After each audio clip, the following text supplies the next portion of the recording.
Hello and welcome to CATSweek. I'm Annalise Poorman. At the Monroe County Council meeting on February 11th, Council Attorney Molly Turner King presented Resolution 2025-05. The resolution outlines the county's opposition to Indiana State Senate Bill 1, which proposes slashing residential and personal property taxes for both businesses and homeowners. Monroe County estimates that the negative effect of this proposed bill could result in substantial losses in local tax revenue. Consequently, the only viable alternative offered by local lawmakers would be an increase in income tax, ultimately offsetting for homeowners the money saved in property tax. As a result, the resolution warns businesses may be the only recipients of real tax cuts in Monroe County. Councilmember Pete Iverson drew attention to these other adverse effects of the bill.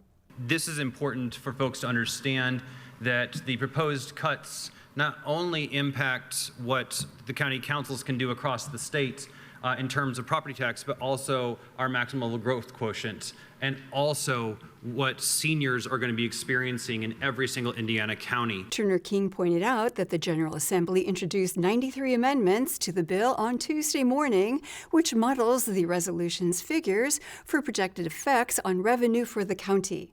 Turner King suggested that the council omit specific numbers in their resolution to avoid mistakes due to the changes. Councilmember Kate Wiltz expressed caution regarding the statement of opposition due to the amendment's sudden and substantial changes. I would feel more comfortable in general waiting until we were more familiar with what exactly it was we were opposing. Council members Liz Feidel and Trent Deckard concurred with Wiltz's stance, with Deckard bringing attention to the balance of interests in this decision.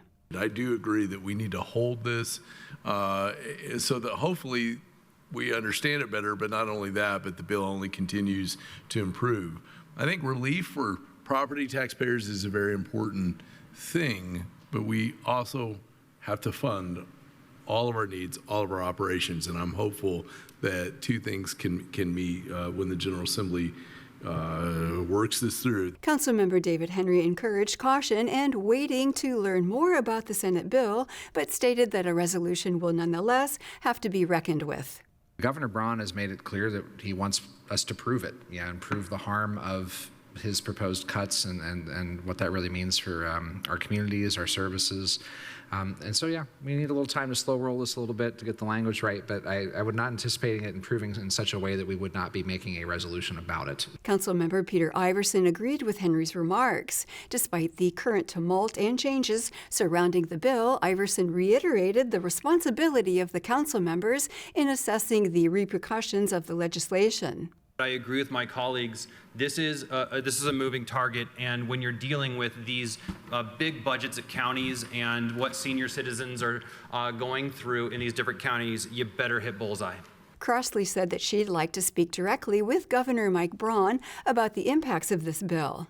I would love to welcome Governor Braun to either come here or we can go to him and we can tell him how we can also prove how this will ultimately affect a lot of different things. Later in the meeting, Councilmember Henry emphasized his thoughts on the urgency of responding to this bill.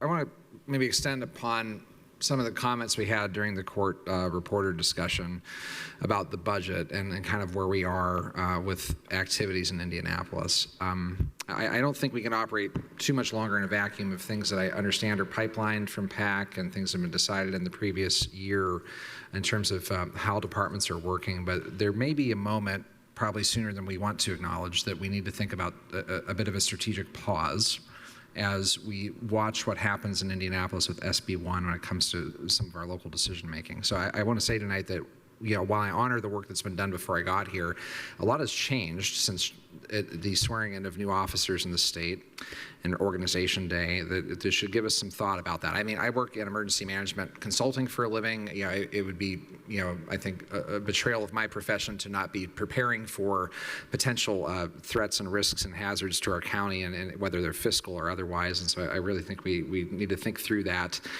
you know, especially as we see some of these amendments move through that may put us in positions where we have a growth cap, where we're not able to raise our maximum operating growth cap without going to the public for a referendum to justify additional spending and some of the legislation that's moving through. And so I know it's a moving target. It's hard to see past that when making some decisions in this room as we move forward. The council ultimately moved to table the discussion until their next meeting.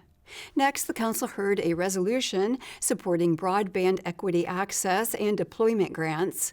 AT&T, Comcast, and Mainstream Fiber Networks will be applying for these grants, hoping to receive funding to build better internet infrastructure in underserved areas of the country, including in Monroe County. The council has the option to send letters supporting these grant applications and affirming constituency interest in expanding broadband access. Council member Henry shared a statement in support of the resolution. I am thrilled that we are pursuing this resolution in support of these vendors that are looking to bring this service to our community and build that backbone into our rural spaces to get to broadband. I mean, many of us know that we have friends and neighbors in the four corners of the county that are still on dial-up service and DSL to try to get to meetings like our Zoom meeting. They don't have enough pipe to log in and get here. This is a tremendous opportunity. I did have a chance to speak with some of the vendors who had approached us over their period here to get their letters together, and I'm pleased that we're in support of any vendor that really has asked for that through this resolution. But for the public's knowledge, the National Telecommunications and Infrastructure Administration out of the U.S. Department of Commerce is one that provided that funding to the state.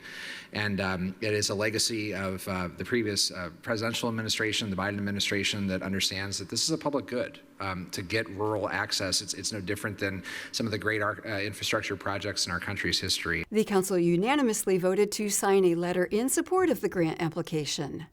Later in the meeting, Deputy Chief Probation Officer Anthony Williams asked for the council's approval to renew a grant that supports a reentry program for people being released from incarceration. One of the hurdles we face, or just in community supervision, is getting them engaged in substance abuse treatment in that warm handoff. So in 2024, we started bringing in Centerstone into our office and doing those intake assessments within our office. They were very successful, and so we're going to expand that into 2025 with this grant fund, doing up to 16 assessments a week in the office. The motion passed unanimously. Councilmember Iverson concluded the meeting by sharing some words of encouragement to empower constituents. I'm hearing from a lot of people a lot of anxiety about the way that the federal government and the state governments are handling issues, and I just want to encourage the residents of Monroe County that this is a community that cares about its neighbors. This is exactly the right time to be supporting your favorite nonprofit. This is exactly the right time to be supporting the agencies that you value. And if you don't have one, the United Way here in Monroe County is a great place to find some really great agencies doing some really great things. And of course, for those of you that are concerned about issues that go beyond the borders of Monroe County, there are some great organizations that are doing some really wonderful things. The next County Council meeting will take place on February 25th. The Bloomington Commission on Sustainability met on February 11th, where they discussed the Bloomington Municipal Code Title II changes that they'd previously been working towards. Commissioner Matt Austin with the Waste Management Working Group asked about a proposal request with Rumpke Waste and Recycling that would begin in mid-June. Since I started on the commission, I've been trying to figure out cartons recycling, okay? So you're gonna be able to take all of your cartons, milk cartons, et cetera, and you're able to take those now to the waste reduction district because Rumpke, or Republic, that currently services the city of Bloomington residents, does not accept those. And it'll just go into their cardboard recycling. And the waste reduction district, that's one of their highest products that have profitability is their cardboard. So I'm going to continue to say this every single meeting, and I think the city and others need to put it out that take all that stuff to the waste reduction district, because if the city has certain goals of reducing trash going to landfill by 34% by 2030, there's no way the city's going to hit that. No chance. because the city's not doing enough. And they continue to re-sign with Republic. The commission also discussed working towards new goals within the next year. Commissioner Evan Nix gave his input. Personally, I'm really excited about the concept of a unified goal for the year for the whole commission. Again, there's that collaboration thing, but we can figure out a workflow for that. But having, like you said, something was like, okay, policy advisement, like what does that look like? That's kind of a big thing. So how can I break that up if this is a whole year-long project? That sounds exciting to me and very impactful. Assistant Director of Sustainability, Sean Mia, gave updates on the work her department has been doing. She said that they've already applied for one grant and asked the Commission to be a community partner for the upcoming Coalition for Green Capital Grant. So it's $250,000 if we're selected to be a part of phase one. And so that $250,000 would be used to pay for a marketing firm to build demand for these types of projects for renewable energy, zero emission transportation, zero emission buildings. We would have funding to create an energy navigator program. And this is where I would like BCOS to help. If we're selected for this funding, we would need volunteers to be a part of the Energy Navigator program, where volunteers would be trained on understanding the importance and the benefits of solar installations, energy efficiency, and be able to share that information out into the public. So giving group presentation, going door to door, providing information to residents, because we really want our greenhouse gas emissions to be reduced. We want cost savings to our residents. And so this would be a really great program to lift up off the ground if we get funding. The funding would also be used to hire an engineering firm and a financial consultant to be able to provide free technical assistance to developers, to businesses, to nonprofits, so that if maybe they're interested in solar or they're interested in energy efficiency, they can have that free technical assistance to provide the designs for those projects and financial modeling to understand what the costs would be. The Bloomington Commission on Sustainability will meet again on March 11th. At their meeting on February 10th, the Bloomington Board of Public Works heard a resolution for Kirkwood outdoor dining. The resolution includes the closing of some roads and all blocks of Kirkwood Avenue, spanning from Walnut to Indiana. Special Projects Manager Chaz Modinger from the Economic and Sustainable Development Department outlined the resolution. Council in January passed a new ordinance establishing an outdoor dining program that will do a Kirkwood conversion, which means closing all blocks of Kirkwood from Walnut to Indiana, as well as doing the parklets, which, as you recall, are parking spaces taken over to allow for expanded outdoor dining for restaurants in the downtown corridor. When asked about the possible traffic that would occur, specifically to the 500 block, Modinger said that they are looking into solutions to address those concerns. We do strongly care about the businesses and their impact, so that is still being discussed. We don't have necessarily a solution, but we're definitely aware of the problem, and hopefully we can find some sort of solution. So there's no current solution, but we're still looking into it, and hopefully we can figure out a way to address it. I know that some of the issues are solved with more ADA spaces, which is definitely going to happen. So that's not particularly exactly what you're asking, but I know that is something that will definitely happen. We're going to add to the side streets at least 6 more ADA spaces that, because of the block closure, would have been taken away. They're not going to be taken away. We're adding that for sure before the program starts on April 4th. The resolution passed unanimously.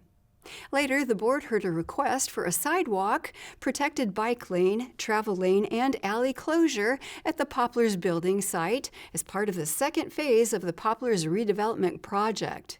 Engineering field specialist Kyle Baugh described the request. These proposed changes include two-way protected bike lanes on East 7th to be closed between North Grant and North Dunn, bicycle traffic to be rerouted into the adjacent travel lanes as seen in the attached MOT, The sidewalk closure on the north side of the property will remain closed, so south side of East 7th, with a detour taking folks that are on Grant or Dunn to the north side of 7th Street to cross that block. And then the alley closure is the east-west alley on the south side of the property between North Grant and North Dunn. The closure for construction will take place from February 17th until November 21st, and the bike lane is expected to be rerouted during that time. Ellettsville resident Jim Perry spoke at the Ellettsville Town Council meeting on February 10th, admonishing the town for failing to build a sidewalk on a property finished 4 years ago. He said it is unacceptable and a serious flaw in the code enforcement of the town. Although we're putting a lot of effort into the redevelopment commission for a small slice of the town, we have large slices of the town that are being ignored. Planning Director Denise Line assured Perry and the council that the project would be started in March when concrete plants open. The council moved on to discuss a fire department promotion and 2 police hires. Travis Abrams was promoted to captain, while Ben Muncie and Shannon Bunger joined as full-time officers. During the discussion, Councilmember William Ellis asked if the hires were for new or existing positions. Ellis said that Governor Mike Braun is pushing for property tax cuts that would reduce the town's budget, and because of that, he did not want to fill any new positions. Local government's under a microscope right now from the state on every spending. And adding personnel right now isn't something I'm comfortable with because I don't know what's going to happen next year. If this is just where there's temporarily overlap, I'm good with. But if we're going to come to create a new position and then next in budget time in a couple months say we already have these officers, we've actually ended up creating a new budgeted position we have to fill, I can't support that. So I'm trying to find out what are we exactly are we doing? Chief of Police Jimmy Durnall responded. We're replacing Sam Miller at the SRO at the junior high school. Okay. It does add a unit. However, that unit will be taken over by the prosecutor's office later this summer or early next year. So ultimately, long term, we're not solving the problem getting you more officers. Unless something falls through. Right. So, as of right now. Right now. Ellis was assured that the hires would not add a position to the 2026 budget. The council continued to talk about the proposed tax cuts, with Ellis noting that Ellettsville should not face much change. We've been hearing a lot of talk at the State House about property taxes and reform. Now, the great thing is that looking through and listening with the governor says Ellettsville's in a pretty good position because we've already been keeping of this mindset that the taxpayers are not our piggy bank, and we've been limiting the increases from year to year. So we've already been doing that for the last 4 or 5 years. Ellis said the state wants local governments to demonstrate their budget use, proposing the town perform an audit to prove its effectiveness. Council President Scott Oldham said that while he thinks Ellettsville could act as a template for other small towns on how to be fiscally responsible, the town should not spend money to prove it. The next Ellettsville Town Council meeting will be on February 27th. And that is all for CATSweek. Thank you for joining us. For CATS and WFHB, I'm Annalise Poorman.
about this thing is what it looks like and where I found it.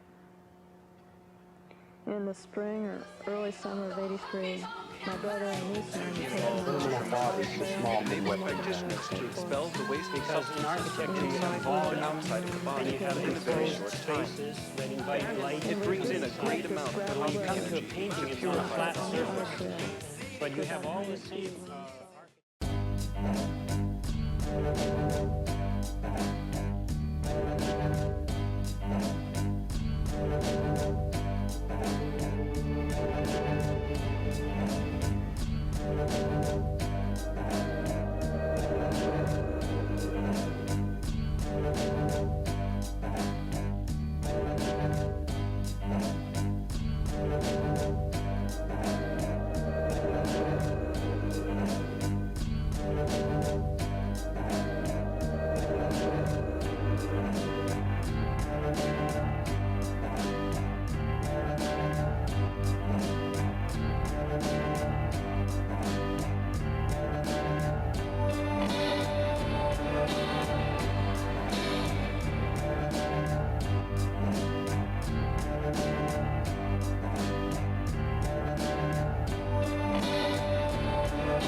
good.